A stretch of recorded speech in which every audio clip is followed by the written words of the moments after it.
¿Qué tal amigos, amigas? Bienvenidos, bienvenidas a una nueva edición de nuestro podcast Se Tenía que Decir. Como siempre a través de su plataforma favorita de podcast y a quienes nos ven a través de YouTube también les damos la más cordial bienvenida. Una nueva semana en la que estamos analizando los principales hechos de la jornada, de la coyuntura política y conversando con nuestros entrevistados a propósito también de estos hechos que van marcando la jornada. Más adelante vamos a estar con Marina Navarro, ella es directora de la sección peruana de Amnistía Internacional a propósito del informe que han presentado respecto a lo que han considerado una violación generalizada de los derechos humanos en el país durante las protestas a partir de la represión policial y militar. Hechos que han sido confirmados y concretados también con el trabajo de varios medios de comunicación independientes que han estado planteando e investigando estos temas.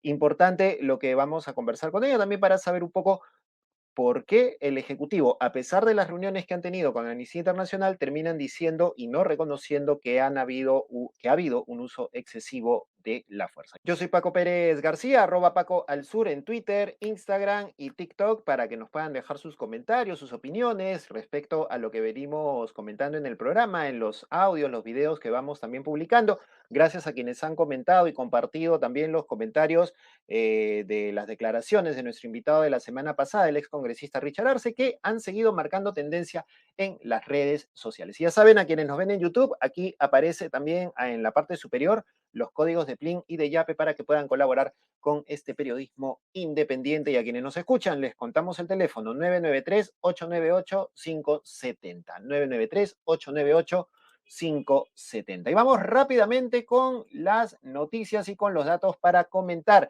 Y vamos a hablar del Congreso de la República. No, no vamos a hablar de su supermenú que ha pasado de 15 soles a un buffet de 80 soles. No, de eso no vamos a hablar porque eso va a ser hacer hígado en demasía y no queremos. Pero sí vamos a hablar de lo que han acordado. Finalmente han acordado reabrir el debate sobre el adelanto de elecciones y el tema ha sido traspasado a la Comisión de Constitución que preside el congresista Hernando Guerra García, el popular nano, que a propósito del buffet dijo que él come light nomás, come cevichito nomás. O sea que ahí en esas anda el congresista Guerra García, playero él, come cevichito nada más. Hablando del adelanto de elecciones, finalmente el tema fue reconsiderado, se ha logrado trasladar el tema en la Comisión de Constitución con el voto a favor de 69 congresistas, 35 en contra y 7 abstenciones. Quienes han rechazado reiniciar este debate son las bancadas de Renovación Popular, de Avanza País y un sector de Acción Popular, porque consideran, en el caso de Renovación Popular, que este es un chantaje de los violentistas, de los manifestantes, los terrucos que están haciendo caos en todo el país y que, en todo caso, si vamos a hablar de adelanto de elecciones, tendría que ser solamente para que se vaya la presidenta, porque ellos todavía se quieren quedar. En el caso de Avanza País, están hablando de adelanto de elecciones, pero con reformas que deben darse en este Congreso, un Congreso totalmente deslegitimado. Esto estaría viéndose ya seguramente a partir de la siguiente legislatura que se inicia en marzo y no tendríamos novedades sino hasta después de medio año si es que se logra una primera votación en este mes de marzo y luego ya hasta después de julio cuando inicie la siguiente legislatura. Así que los vamos a tener por lo pronto hasta el 2024, si no un poco más, si es que no se quedan finalmente hasta el 2026 haciéndole caso omiso a lo que dice la calle. Seguimos con Renovación Popular, porque Renovación Popular ha propuesto al mejor estilo chavista que el Ejecutivo inicie con urgencia el procedimiento de denuncia de la Convención Americana y el retiro del Perú de la Corte Interamericana de Derechos Humanos. ¿Saben quién es el país de la región que está fuera de esta corte o fuera de la convención? Venezuela, la Venezuela de Maduro. Esa Venezuela que tanto detestan, que tanto critican los de Renovación Popular, a eso quieren someternos, quieren que seamos igualitos que ellos, para que nadie nos diga nada respecto a los abusos, violaciones contra los derechos humanos, sobre la represión policial y militar, en fin, no quieren que nos toquen y quieren estar al mismo estilo de la Venezuela de Nicolás Maduro, esa Venezuela la que tanto critican, la que tanto rechazan. Hay que recordar que en su momento lo quiso hacer Alberto Fujimori en los 90, quiso denunciar el pacto de San José y para poder renunciar a los alcances de la Convención y de la Corte Interamericana porque había muchos casos que ellos consideraban que estaban violentando al Estado peruano. En su momento Keiko Fujimori también lo propuso, recuerden el chat de la botica, ¿no? En algún momento se planteó esa posibilidad como algo para que los 73 congresistas, esa bancada fuerte que tuvieron en el 2016, se propusiera y también se diera la posibilidad de salir, cuando también se estaba hablando sobre la salida o no de Alberto Fujimori. Así que así están las cosas. ¿Quieren que seamos como Venezuela? Dicen que no, pero al final parece que sí. ¿Por qué abrir el frente exterior? ¿Por qué nos estamos peleando con los demás países? Eduardo Recoba es economista. Él ha planteado en un tuit que al pelearnos con México, ¿no es cierto? Y al pelearnos con Chile, estamos rompiendo la posibilidad de generar mercado y generar economía con la Alianza del Pacífico, y que el Ejecutivo con sus broncas y el Legislativo con sus chirinos y sus yarro que quieren que declaremos persona no grata a medio mundo, estarían rompiendo posibilidades económicas. Así que dense cuenta por qué son tan inocentes de querer hacer esto declarando persona no grata a personas como Gustavo Petro, el presidente de Colombia, el presidente de México, López Obrador, que dicho sea de paso, López Obrador también hace de las suyas, ¿no? Y genera esta bronca por parte de Dina Boluarte, que dice, oye, dame la presidencia pro tempore de una vez de la alianza porque la necesitamos. Estos países no reconocen a Dina. Estamos que nos peleamos con el exterior y no nos damos cuenta del efecto que puede tener también en la situación económica. La Cancillería de Colombia ha aclarado que estos hechos, a pesar de que los congresistas han insultado al presidente Petro, que Keiko Fujimori le ha dicho que no meta su nariz roja en nuestros asuntos, la Cancillería colombiana, bastante tranquila, ha dicho que esto no afecta la relación entre ambos países. ¿Hasta dónde nos va a llevar este Congreso? ¿Hasta dónde nos va a llevar el Ejecutivo? Nos vamos a quedar como una isla finalmente. Ups, perdón, ¿verdad? Que en esas islas está el comunismo, ¿no? Y nosotros no somos comunistas. Nos libraron de la dictadura comunista de Castillo y estamos en manos de la dictadura congresal o de este autoritarismo congresal y el autoritarismo del Ejecutivo de Dina Boluarte. Se tenía que decir.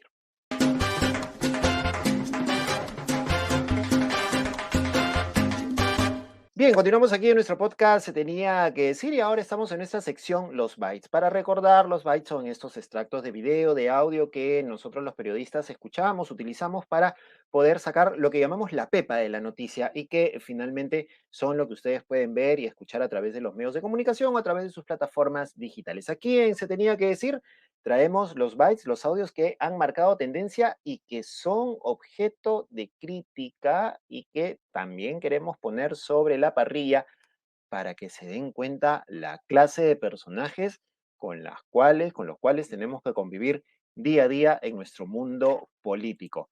Arrancamos. Luis Flores, secretario general de Avanza País, participó en la reunión junto a Alejandro Cabero, congresista de esta bancada, con la presidenta Dina Boluarte, y ahí hablaron de esta propuesta de amnistía para policías y militares, aceptando, así son, aceptando que policías y militares han cometido violaciones contra los derechos humanos en las marchas, en las movilizaciones. Escuchemos qué dijo Luis Flores en declaraciones a TV Perú al día siguiente de esta reunión. Consideramos que efectivamente las fuerzas del orden dentro de las turbas han tenido distintas clases de complicaciones. Y bajo este punto de vista, efectivamente muchos de los policías y militares próximamente van a afrontar muchos temas judiciales de persecución después de esto. Y que efectivamente, de alguna forma, ellos tienen que ser, se les tiene que dar de alguna forma un mecanismo de protección, porque al final ellos son los que van otros podrían decir que en vez de protección es un blindaje, ¿no?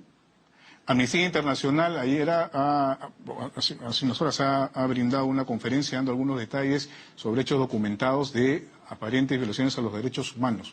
O sea, hay cosas que tienen que investigarse, definitivamente. No podemos tampoco taparnos los ojos y decir, acá no pasó nada. ¿O usted considera que...? Eso se tomó en cuenta, tomó en cuenta dentro de la reunión, y la presidenta informó que efectivamente dicho informe no abarcaba a nivel nacional, sino solamente unos sectores. Y ahora, usted dice algo cierto. Efectivamente, quien tiene la potestad de investigar es la Fiscalía. Así es. Pero sin embargo, necesariamente, bueno, usted tiene que tener en cuenta que han habido aeropuertos, inclusive había un policía quemados. Entonces, de todas maneras, Claro, nosotros, dentro de los 60 muertos que hay hasta ahorita, incluyo al suboficial José Luis Onco. por eso Bien, le o digo, sea, por eso eso- es lo que vamos. O sea, hay cosas que tienen que investigarse, ¿no? por supuesto, por supuesto. Eso no tengo ninguna clase de duda, por eso le estoy diciendo que somos respetuosos del Estado de Derecho. Sin embargo, acuérdese que tampoco no podemos permitir una persecución a nuestra Policía Nacional y a los militares, ya que efectivamente esto puede truncar o sea, puede truncar necesariamente el proyecto de vida cuando ellos salen a protegernos a nosotros, a proteger al Estado, a proteger el Estado de Derecho. Sí, pero nadie les dice que tienen que romper el reglamento de uso de la fuerza, nadie les dice que tienen que disparar al cuerpo para repeler una movilización, nadie les dice que tienen que ejecutar a un muchacho de 15 años que está caminando por la calle. O sea, ¿por qué siempre que hay violación de derechos humanos por parte de la policía y del ejército, estos abogados o estos políticos hablan de que hay una persecución contra los valientes militares y la gloriosa Policía Nacional? No es persecución, es búsqueda de justicia. ¿Cuándo lo van a entender? No es que uno diga, amanezca ya, ok, hoy odio a los militares, odio a los policías y me llegan y vamos a perseguirlos porque somos rojos comunistas. Y... No, no es eso, no es eso. Es búsqueda de justicia y como dice el colega Jorge Bayón, que se investigue lo que haya que investigar. ¿Por qué no son transparentes de decir quiénes son los oficiales al mando, de quiénes eran los elementos destacados en cada zona donde ocurrieron estos hechos? ¿Por qué seguimos acumulando casos tras casos? ¿Por qué seguimos acumulando lo de Inti Bryan? ¿Por qué seguimos acumulando Conga? ¿Por qué seguimos acumulando Bagua? ¿Por qué seguimos acumulando lo que ocurrió durante el conflicto armado interno? ¿Por qué? No es persecución, es búsqueda de justicia nada más. Vamos ahora a escuchar a Carlos Canales, alcalde de Miraflores, porque al igual que su jefe, Rafael López Aliaga, alcalde de Lima, ha decidido declarar intangible el distrito para que las hordas que están haciendo el caos no vayan a movilizarse al distrito de Miraflores. A este paso, bueno, escuchemos lo que dijo Carlos Canales, alcalde de Miraflores del partido Renovación Popular.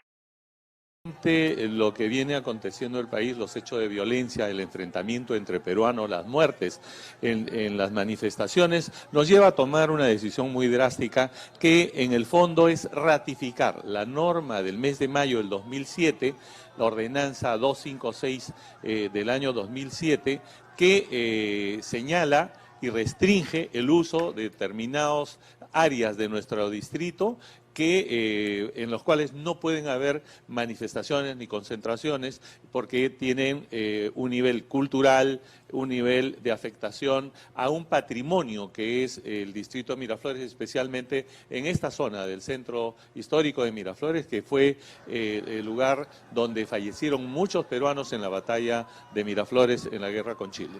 Todos aquellos que no respeten el Estado de Derecho en el que nos encontramos. Hay una declaración de emergencia en la que están suspendidos determinados derechos civiles garantizados por la Constitución. Y dentro de esa suspensión es la libertad de reuniones. No pueden haber reuniones ni concentraciones porque están prohibidas completamente. Definitivamente aquellos que incumplan esa norma deberían ser procesados, denunciados ante las instancias respectivas. No vamos a permitir que en Miraflores vengan a buscar violencia, a tener manifestaciones que lamentablemente hagan daño a la vida o a la propiedad de nuestros vecinos o de nuestros visitantes. A ver, los únicos hechos de violencia que yo recuerdo de las últimas movilizaciones fue la pestilencia atacando a este grupo de personas que estaba haciendo un plantón pacífico y después la policía reprimiendo a otro grupo de personas que estaba realizando un plantón pacífico. O sea, el señor Carlos Canales y el señor López Aliaga nos quieren convencer que están protegiéndonos del caos, del desmán, ¿no? Y de las hordas que pretenden tomar la ciudad, que deben ser malísimas porque hace meses, hace años, el general Montoya, el almirante Montoya dijo hace un par de años, y por eso Pedro Castillo también entró en trompo un día y declaró toque de queda, que iban a bajar de los cerros para tomar Lima. Entonces, hace semanas, hace años que están tratando de tomar Lima, supuestamente, según los valientes informes de inteligencia, ¿no? Del general, del almirante Montoya, pero eso no se da. Ahora, hay una medida, hay una norma también, hay una declaración del Tribunal Constitucional que ha hablado sobre la constitucionalidad de este caso. En el 2005 también se produjo una situación más o menos similar y el Tribunal Constitucional ha dicho sobre este caso que es inaplicable este tipo de medidas. Señala que deberá ser evaluado también a la luz de cada caso y que esta prohibición deberá ser como última instancia, dice, ¿no? Como última medida porque prevalece sobre todo el derecho a la libertad de reunión y el derecho a la protesta. Esto según la sentencia que dictó el Tribunal Constitucional en el año 2005. Ahora, a este paso nos van a declarar todo Lima en los 43 distritos como son intangibles seguramente, y vamos a terminar protestando o en Chosica, o en Canta, o en Guarochirí que diga, en Canta o en Cañete, ¿no? O sea, a este paso, a este término nos van a tener, o sea, no vamos a poder protestar en ningún lado porque los señores consideran que hay desmanes, hay caos y es imposible protestar. Y no se podrían repetir movilizaciones como la de la semana pasada, que fueron hasta Willax y lo vimos a Augusto Zornday, pues tratando ahí de hacerse el valiente, pero no le funcionó finalmente. Vamos con el último byte. Fabiola Morales, ex regidora de Luis Castañeda, ex congresista de Solidaridad Nacional, defensora de Luchito Castañeda, hoy secretaria general de Renovación Popular, que también sigue siendo Solidaridad Nacional, ha salido pues a decir algo realmente alucinante. Renovación Popular no es un partido de derecha. Escúchenla, por favor. Hay una derecha a la que nosotros no pertenecemos. Nosotros pertenecemos a un centro que de repente puede ser un poco más de izquierda. Ahora todos son centro. No, pero puede ser un poco más de izquierda. Puede ser un poco más de izquierda porque somos social cristianos. Y los social cristianos creemos que el Estado debe intervenir en la economía, porque el Estado tiene que ser árbitro, por ejemplo. Es decir, el mercado no se puede ir por su lado. A ver, ¿usted diría que Renovación está más a la izquierda que a la derecha? Sí. Más a la izquierda que más a la izquierda. De ese centro, más a la izquierda que a la derecha. ¿Por qué? Porque la derecha ha demostrado en este país que no puede, digamos, jugar libremente. La camarada Morales. Ay, ay, ay. Es que si Renovación Popular y la señora Fabiola Morales son de izquierda, entonces ya pues me voy al monte, ¿no? O sea, me voy con mi fusil al monte, porque a ese extremo estamos. O sea, porque si ellos están a la izquierda, entonces, ya pues, qué barbaridad, qué locura, Dios mío, qué locura. Si ellos están a la izquierda, entonces, por Dios, Vladimir Cerrón es un guerrillero, pues ya, ¿no? Ya es, Dios, no sé qué más puedo decir respecto a esto. ¿Ustedes qué creen? ¿Ustedes qué piensan?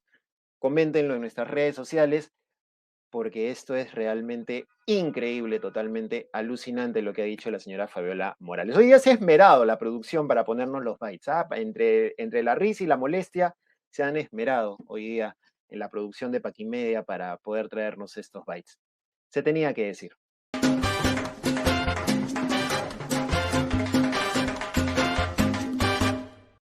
Y bien, continuamos aquí en nuestro podcast Se tenía que decir y estamos ya a esta hora contactados con Marina Navarro. Marina Navarro es directora de la sección peruana de Amnistía Internacional y con ella vamos a conversar, como habíamos adelantado, a propósito de este informe que han presentado la semana pasada sobre los efectos de la represión policial en las movilizaciones que han habido contra el gobierno de Dina Boluarte.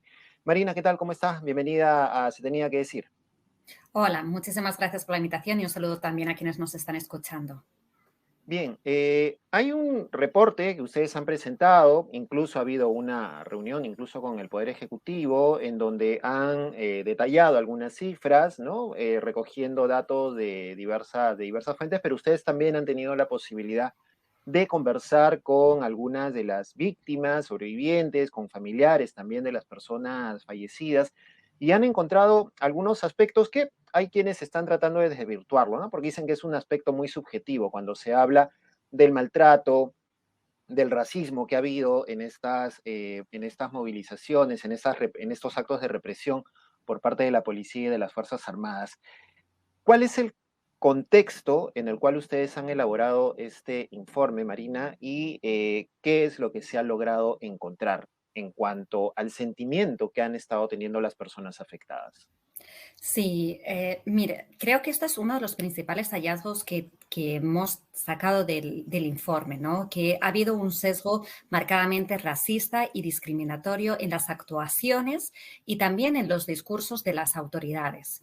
Y esto no solo por el hecho de que de que el 80% de las víctimas mortales sean de poblaciones indígenas y campesinas, sino también muy marcado por los discursos que hemos estado escuchando, desde las intervenciones, por ejemplo, en San Marcos, ¿no? Incluso los propios videos que subían la propia policía, ¿no? De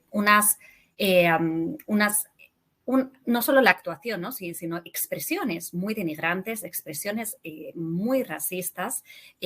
Ahí lo hemos estado viendo, pero también de las propias autoridades. Era realmente muy duro escuchar a los familiares, ¿no? Después de haber perdido un ser querido, después de haber perdido un hijo de 15 años, ¿no? Es decir, y además nos llaman terroristas, nos llaman vándalos, ¿no? Nos llaman ignorantes. Eso es lo que realmente les está doliendo porque notan, ¿no? Este marcado sesgo racista de un Estado que en sus lugares, ¿no? Pues apenas muchas veces no llega, es difícil, ¿no? Que llega en regiones como Apurímac, ¿no? Estuvimos en Chincheros, en Andahuaylas, con una presencia bastante pequeña del Estado, en lugares donde ni siquiera tenemos, por ejemplo, Fiscalía de Derechos Humanos, pero sin embargo sí han sentido esa represión y ese uso de la fuerza y su uso excesivo, ¿no? De la fuerza por parte de las autoridades. Y esa es la visión que están ahora mismo teniendo del Estado, lo cual es realmente grave. Ahora, el gobierno, después que ustedes presentaron el informe, incluso de la reunión que se sostuvo con el Ejecutivo, en el cual Erika Guevara, que es la representante de Amnistía para las Américas, brindó detalles precisamente de este informe y trasladó lo que se le había planteado también al Ejecutivo. El gobierno ha desmentido esta situación a través de un comunicado del Ministerio de Justicia. Han dicho que no hay una violación sistemática a los derechos humanos, que no hay un racismo sistemático tampoco. Un poco para tratar de aterrizar conceptos. ¿A qué llamamos violación sistemática de derechos humanos? Un poco para poder aterrizar conceptos que se discuten muchas veces y que generan también más de un encendido debate, muchas veces sin argumentos, ¿no? Sí, a ver, primero qué es lo que decimos en el informe y luego qué es lo que nos han dicho, porque a pesar de que esta reunión la mantuvimos con la presidenta y estuvo presente también el ministro de Justicia y estuvo presente también la canciller en esta reunión que mantuvimos, y lo explicamos con mucho detalle, ¿no? Nos dieron 2 horas, lo cual agradecemos, ¿no? Esa disponibilidad. Pero sí hay un tema también que reconoció la presidenta de la discriminación, ¿no? Que hay en el país, que además, esto ya es nuestra presidenta, esto ya es mío, ¿no? Se ha exacerbado en estas semanas, ¿no? Es algo que venía, que lo teníamos, pero como que ahora ha salido más fuerte, ha salido a la luz, ha salido de una manera mucho más expresa de lo que lo veníamos escuchando. Entonces, ¿qué significa? ¿Por qué nosotros decimos que hay ataques generalizados? Tendríamos que ver, todavía el informe no ha terminado, tendríamos que ver si podemos hablar de ataques sistemáticos, pero definitivamente estamos hablando de ataques generalizados. ¿Por qué se habla de ataques generalizados? Porque se han realizado, o sea, primero hablamos de ataques generalizados en el sentido de que ha habido el uso ilegal de armas letales, es decir, de armas de fuego letales, y eso no se deben utilizar a no ser que corra peligro la vida de alguien, y nosotros hemos estado documentando y evidenciando que de las muertes que nosotros, de los 46 casos que hemos tenido, tanto de heridos como de personas que han fallecido, ese no era el caso y aún así se han disparado armas letales hacia estas personas, y el uso indiscriminado de armas menos letales. Y cuando hablamos de armas menos letales, ¿de qué hablamos? Pues del uso de perdigones, que además no son aptos para las manifestaciones porque son indiscriminados. Disparas un perdigón y dispara a todo el mundo, no a quien pudiera estar realizando pues un hecho violento, ¿no? Por ejemplo. Entonces, por eso no deberían utilizarse, aunque se permita en el Perú. Y el otro es las bombas de gas lacrimógeno, que también vemos que las llamamos menos letales porque sí, cuando se disparan de manera inadecuada pueden generar la letalidad, o cuando de manera excesiva, muchas personas intoxicadas todavía que están ingresadas, intoxicadas en los hospitales, pero también muchas personas que han sido heridas porque se les ha disparado directamente sobre el cuerpo. Y esto no ha ocurrido en un lugar, esto no ha ocurrido en un momento, sino que ha sido de manera generalizada, ha sido ataques generalizados, ¿no? Entonces, cuando hablamos de estos, ¿qué decimos? Por ejemplo, en Ayacucho, durante 7 horas se estuvo disparando, 7 horas. Esto indica que no es que hubiera algún efectivo que no cumpliera las órdenes o que hubiera alguien que por la situación del momento no hubiera actuado de acuerdo a cómo tenía que haber actuado, sino que en 7 horas el oficial a mando debería de saber perfectamente, decir si estaban o no cumpliendo. Entonces, si durante 7 horas ha habido disparos, durante 7 horas se ha estado atacando, es un tiempo realmente muy amplio para decir que ha sido un caso aislado. Pero es que no solo ha ocurrido en Ayacucho, ha ocurrido en Andahuaylas, ha ocurrido en Juliaca. Entonces, y podríamos seguir, ¿no? Porque tenemos... pero al menos estos son los lugares donde nosotros hemos estado analizándolo, ¿no? Entonces, cuando ya ha ocurrido en varios lugares, donde ocurre durante periodos muy largos de tiempo, donde ocurre de una manera pues muy generalizada, hacia 1.200 personas heridas que ha habido, entonces es cuando podemos hablar de ataques generalizados hacia la población.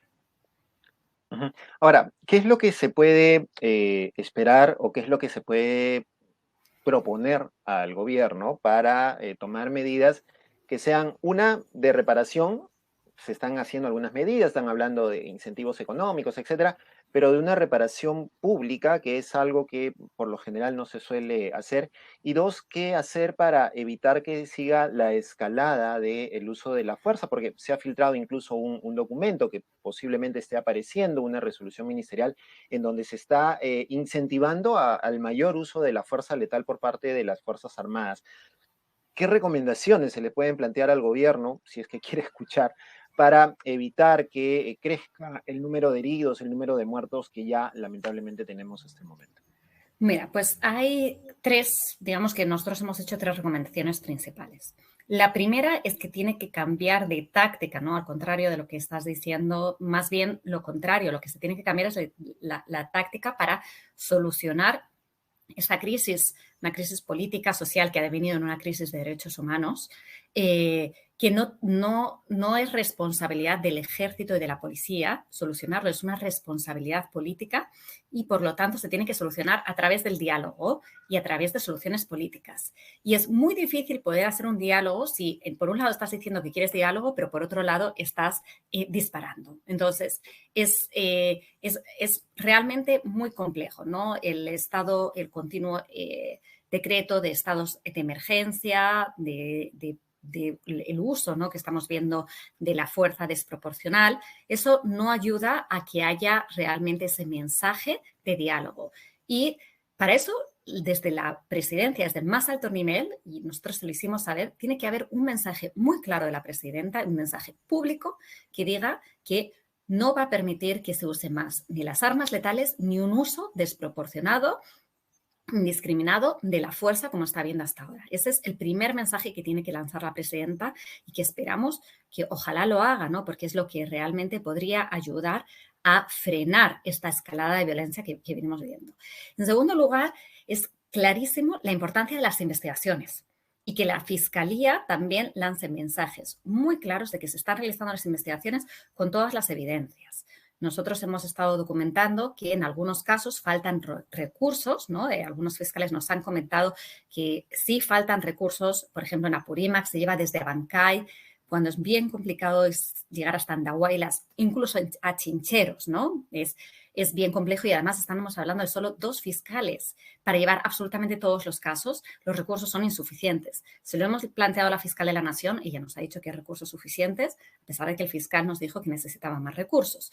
Entonces, realmente sí tenemos sí es complejo, porque el equipo que hemos enviado a terreno ha estado recogiendo evidencias que todavía no había recogido la Fiscalía después de 2 meses. Entonces, sí es muy importante este mensaje claro de que la Fiscalía va a poner todos los recursos necesarios para que se llegue a justicia, que es lo que están pidiendo ahora las víctimas. Y en cuanto a reparaciones, el ministro, en nuestra reunión que tuvimos, el ministro de Justicia nos dejó muy claro que no estaba hablando de reparaciones, sino de ayuda humanitaria. Entonces, no está hablando de reparaciones, no están reconociendo ningún tipo de responsabilidades, sino dando una ayuda a las víctimas. La ayuda, por supuesto, pues es bienvenida, ¿no? Ahora mismo lo necesitan, están en una situación realmente muy precaria, pero a lo que tienen derecho es a reparación. Y eso también tendrá que darse, ¿no? Entonces, el derecho a la verdad, el derecho a la justicia, a la reparación es algo que no pueden dejar de tener y creo que es como fundamental. Y un último, perdona que estoy extendiéndome un poco pero en esta pregunta, pero sí es importante, que es la garantía de no repetición. Eso es clave, porque si no se garantiza de alguna manera que esto no se va a poder repetir, si no se garantiza que realmente los responsables van a ser llevados ante la justicia, no se puede garantizar que no vaya a repetirse, o incluso que vaya a ser de una manera peor. Entonces, es muy importante ese acceso a la justicia y el que se investiguen de manera pronta y de manera imparcial. Ahora, pero ya tenemos en Perú experiencias de casos, ¿no es cierto?, que de violaciones de derechos humanos cometidas por militares, por policías, que se escudaron un poco en la justicia militar, en la justicia policial, y ahora pareciera que tampoco fuera a haber mucha claridad respecto a quiénes podrían ser los responsables, o en el peor de los casos se estaría partiendo, como se dice popularmente, la pita por el lado más débil, ¿no? Que es finalmente los soldados o los policías que ejecutaron los disparos. ¿Cuál es la posibilidad de que haya haya justicia y que no quede un hecho más de impunidad en estos casos?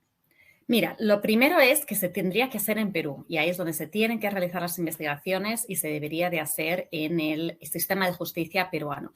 Pero como estamos hablando de crímenes de derecho internacional, de derecho penal internacional también, estamos diciendo que habría jurisdicción, por ejemplo, de la Corte Interamericana de Derechos Humanos en caso de que se agotaran todas las instancias en el Perú.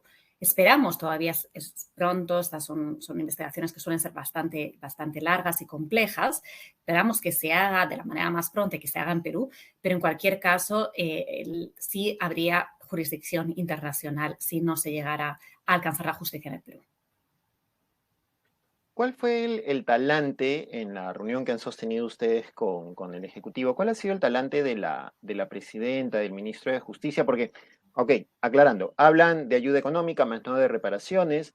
En algún momento se ha hablado de una amnistía, luego el Congreso, la bancada que la intentó proponer ha retrocedido porque no se quiere reconocer que ha habido un crimen por parte de la policía y las Fuerzas Armadas, pero en el Ejecutivo, en esta reunión, ¿cuál ha sido el talante? ¿Hay intención de reconocer que ha habido uso excesivo de la fuerza, que se les ha ido de las manos el manejo de las protestas, que hay represión en cada movilización que se está dando?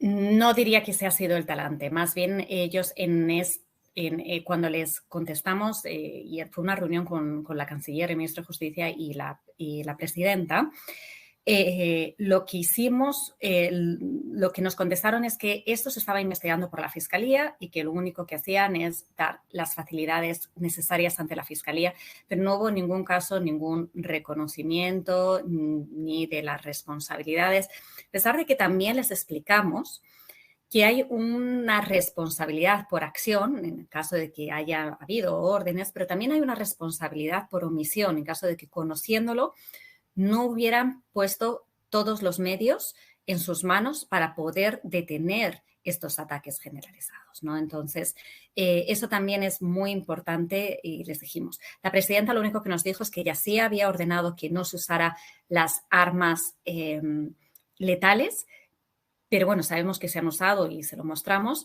Y también, pero en ningún momento comentó nada del uso excesivo de la fuerza, y ahora mismo en el comunicado que hemos visto por parte del Ministerio de Justicia vemos que consideran que el actuar de la policía y del ejército ha sido muy profesional, ¿no? Entonces, eso ya lo han dicho en diferentes ocasiones a nivel público y no nos dijeron nada contrario a esto en la reunión que mantuvimos.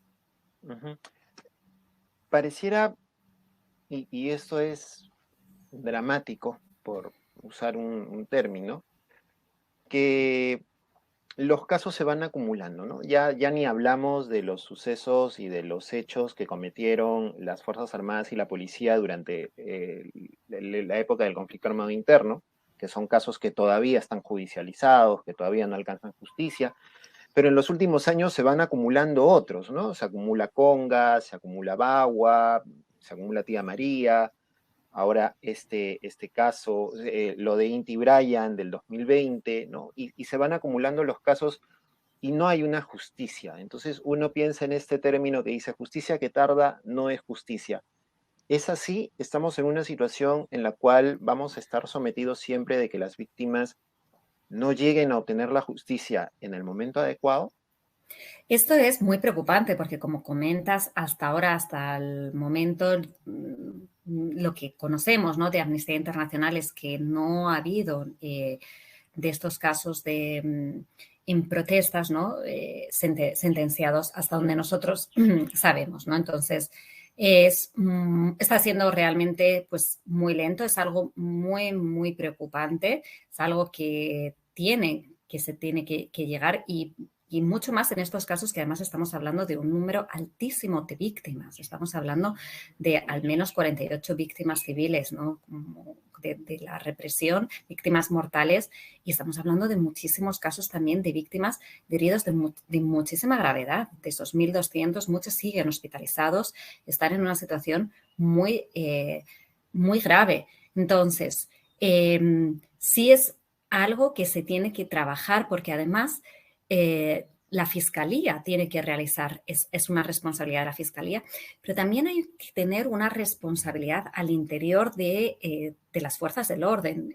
Nos reunimos también con el ministro de Defensa en otra reunión previa y sí nos decía que no estaba abierto dentro del Ministerio de Defensa ningún caso al interior por estos hechos. Entonces, todo se está investigando en la Fiscalía, pero no había esa asunción de responsabilidad también administrativa o de algún tipo de sanción administrativa que se pudiera llegar a dar, investigaciones al interior del Ministerio de Defensa. Bien, entonces esperemos que haya voluntad por parte de las autoridades que tienen que continuar con la investigación. No hablamos de voluntad por parte del Ejecutivo porque el comunicado ya plantea un poco cuáles son sus armas de lucha legal en los próximos meses y años, pero ojalá que quienes están encargados de esto puedan pasar por un buen proceso y se logre concretar la justicia y esperamos que ustedes como organismo también sigan atrás y acompañando a las víctimas para poder llegar a encontrar la justicia que tanto merecen. Muchísimas gracias, Marina. Muchas gracias, Paco, y reitero nuestro compromiso de acompañamiento a las víctimas en su búsqueda de justicia, que no va a ser un trayecto corto, va a ser largo, pero ahí estaremos desde Amnistía Internacional acompañándoles. Muchas gracias, Paco. Muy bien. Muchas gracias. Marina Navarro, directora de la sección Perú de Amnistía Internacional, estuvo con nosotros aquí en la conversa en Se Tenía que Decir.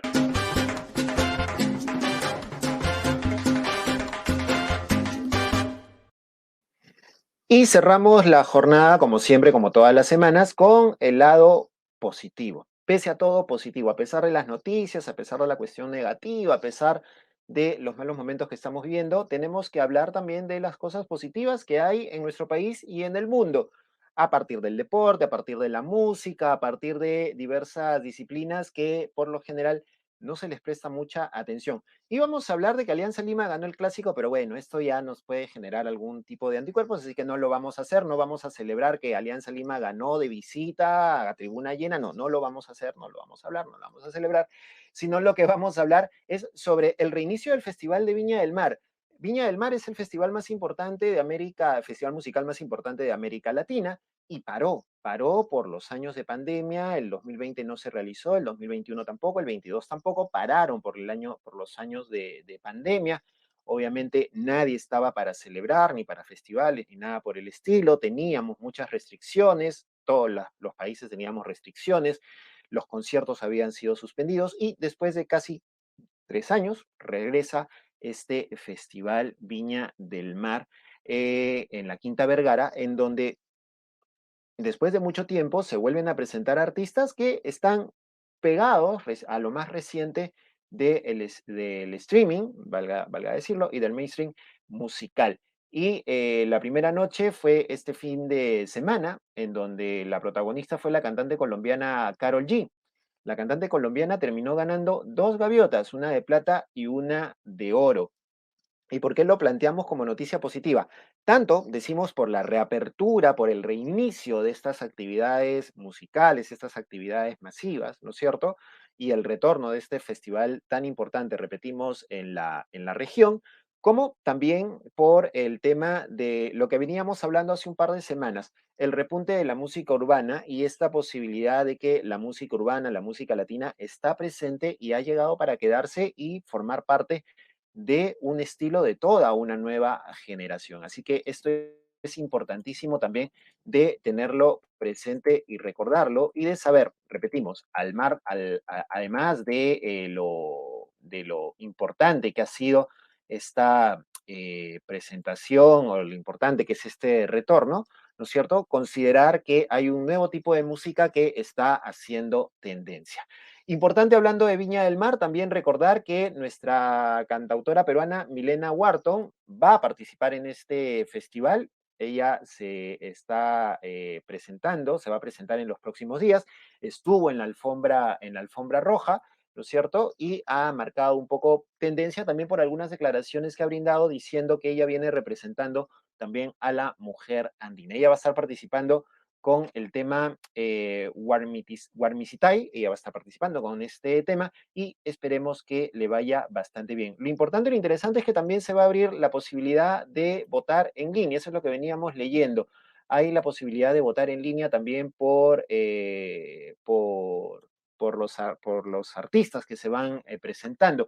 Hay que descargar una aplicación en el celular, una aplicación Viña 2023, abrir la aplicación, votar y ubicar a la artista peruana Milena Wharton, darle clic en seleccionar y listo. Así que descárguense eso entre hoy lunes y el miércoles 22, que son los días en que la artista peruana se va a presentar, porque aparte del jurado va a haber un voto del público y eso seguramente va a ser muy importante. Esta fue nuestra noticia positiva en Se Tenía que Decir, y recuerden que pese a todo, positivo.